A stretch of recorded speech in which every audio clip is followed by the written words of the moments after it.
सबसे पहले मां करणी के चरणों में नमन। आप सभी जो वरिष्ठ जन यहाँ पधारे हैं, मंचासीन हैं, सामने विराजमान हैं, सभी को मेरा सादर प्रणाम। सभी युवा साथियों को जय माता दी। आज कटनी जन क्रांति यात्रा लेके आए हैं। 21 दिसंबर हरदा में होने वाले जन क्रांति न्याय आंदोलन के आमंत्रण के लिए।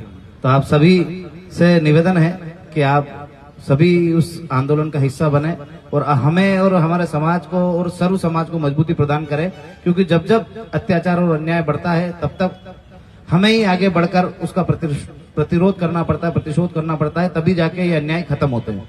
तो आप सबसे निवेदन है कि इस न्याय और अन्याय के बीच की जो लड़ाई है, कुछ लोग अन्याय कर रहे हैं, हम न्याय मांग रहे हैं, तो आप हमारा साथ दें, सहयोग करें, तभी ये अत्याचार पूरे प्रदेश में और पूरे देश में बंद होंगे। अच्छा, इसके साथ हमारी 21 सूत्री मांगे हैं, वो भी सब आपको पता है कि आर्थिक आधार पे आरक्षण हुआ, एट्रोसिटी एक्ट में जांच की मांग हुई कि बिना जांच के गिरफ्तारी नहीं हो, सामान्य पिछड़ा एक्ट बनाने की बात कर रहे हैं हम कि जिस प्रकार से ST SC एक्ट है वैसे ही सामान्य पिछड़ा एक्ट बने ताकि हमारे लोगों की भी हिफाजत हो सके। हम बेटियों की बात कर रहे हैं, वो किसी जाति या धर्म के लिए बात नहीं कर रहे। हम चाहते हैं कि जो भी बेटी बालिग हो जाए और वो शादी करना चाहे तो उसमें उसके माँ बाप की अनुमति लगे, क्योंकि आज सबसे ज्यादा शिकार हमारी बेटियां हो रही हैं। तो हम हमारी बेटियों की सुरक्षा के लिए उनके अधिकार जो हैं 18 साल के बाद जब वो बालिग हो जाते हैं और बोलते हैं कि हम हमारी मर्जी से शादी कर सकते हैं, तो हम ये कानून में संशोधन चाहते हैं कि नहीं, कोई भी बेटी हो बेटा हो, यदि उसकी शादी हो तो उसमें उसके माँ बाप की सहमति हो। ऐसी कई मांगे हैं हमारी जिनको लेके हम लड़ रहे हैं। स्वामीनाथन कमेटी के आधार पर फसलों के भाव तय हों, स्मार्ट मीटर की जो अनिवार्यता भी समाप्त की है 3 साल के लिए, पर हम चाहते हैं कि स्मार्ट मीटर लगने के बाद, आप कटनी शहर के वासी हैं, आपको पता होगा कि बिजली के बिलों की जो बढ़ोतरी है वो भयंकर हो रही है। और हम सब सामान्य या गरीब परिवार से आते हैं, कोई अमीर नहीं है। हम 10,000, 15,000, 20,000 रुपए की नौकरी करते हैं और 5,000 रुपए का बिल भरने लग गए, जो 200, 300, 400 रुपए आता था। तो ये हम सबकी सार्वजनिक मांगे हैं, इससे कोई भी व्यक्ति वंचित नहीं है। तो आप सबसे निवेदन है कि इस आंदोलन में सम्मिलित हो और अपने हक अधिकार के लिए हरदा पधारें। दूसरी बात, गणेश भाई बोल रहे थे कि आज हमारे यहाँ 2-4 जगह कमी हो गई, संख्या बल हमारा कम है। तो आपको इस चीज का कभी भी ये अफसोस नहीं होना चाहिए कि हम जिस हमारे अध्यक्ष को बुला रहे हैं वो भीड़ में ही जाता है। ये जो लाखों की भीड़ जम्बूरी मैदान में खड़ी हुई थी, वो छोटे छोटे भागों में जाकर 100, 200, 500 लोगों के बीच में जाकर उनसे वार्तालाप कर उनको अपने साथ, अपने मुद्दों से, अपने विचारों से जोड़कर ही हुई थी। तो जब कोई सा भी संगठन शुरुआत करता है तो वो कम संख्या में ही होता है, पर यदि हम पूरे तन मन लगा के इस संगठन के लिए अपना सर्वस्व देंगे, लोगों के सुख दुख में जाके खड़े रहेंगे और अपनी मांगों और अपने विचारों से उनको जोड़ेंगे, तो निश्चित है अगली बार जब हम यहाँ कार्यक्रम करेंगे तो यहाँ भी हजारों लाखों की भीड़ होगी।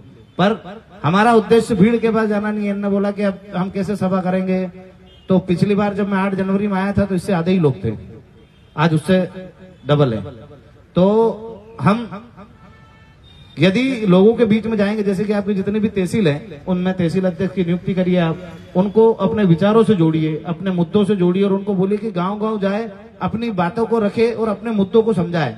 जब हमारे भाइयों के बीच में अपनी बातें जाएगी, अपने मुद्दे जाएंगे, तो मुझे पूरा विश्वास है कि क्षत्रिय कभी भी युद्ध के मैदान से भागता नहीं, युद्ध को स्वीकार करता है। पर आप जब उनके बीच में जाओगे तभी उन्हें पता चलेगा कि ये युद्ध विचारों का युद्ध हो और इसमें क्षत्रिय सबसे आगे खड़ा रहेगा। तो आपको उनके पास जाना पड़ेगा, उनको जोड़ना पड़ेगा। तो आप मेहनत करिए। और हम सब ने मिलकर शुरुआत करी थी करणी सेना परिवार की, ये करणी सेना की, जब पहली बार 10 साल पहले, आज से पहले हम जब करणी सेना को मध्य प्रदेश में लेके आए थे, तब हमने 100-200 लोगों ने ही मिलकर उसकी शुरुआत करी थी। आप कांग्रेस को देखोगे, तब जब आजादी से पहले कांग्रेस का गठन हुआ तो उनने भी इतने ही लोगों के साथ शुरुआत करी थी। अपन राष्ट्रीय स्वयंसेवक संघ की बात करें जो 1925 में बना था, उनने भी इतने ही लोगों के साथ शुरुआत करी, पर वो लगातार अपने विचारों के साथ, अपने मुद्दों के साथ चलते रहे और आज एक विशाल वटवृक्ष बन के खड़े हैं। आज हम दोनों ही दलों को वोट देते हैं, या तो मध्य प्रदेश में लोग कांग्रेस को वोट देते हैं या भाजपा को वोट देते हैं, इसके अलावा किसी दूसरे दल के साथ नहीं जुड़े हुए हैं। तो आज उन्होंने इतना बड़ा वटवृक्ष खड़ा करा है, राजनीतिक रूप से करा है, पर इन किसी भी संगठनों का जो स्थापना हुई थी वो राजनीतिक रूप से नहीं हुई थी।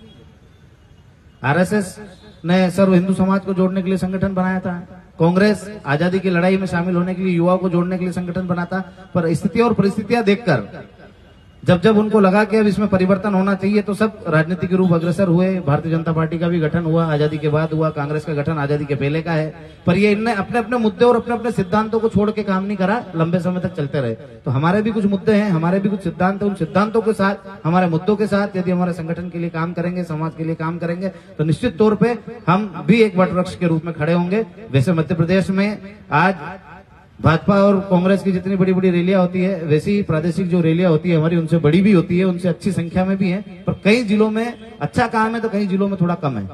हम मेहनत करेंगे सब मिलके। 21 दिसंबर के बाद मैं यहाँ भी हमारे प्रभारी भेजूंगा, वो लोगों तक जाएंगे, उनसे मिलेंगे और उनको हमारी बातों और सिद्धांतों को समझाएंगे। बस आपसे इतना सहयोग की आवश्यकता है कि जितने लोग यहाँ आए हैं वो कम से कम उस संगठन को बढ़ाने के लिए, उस संगठन को चलाने के लिए और अपने मुद्दे और अपने विचारों को आम जन तक पहुंचाने के लिए उसमें अपना योगदान दें।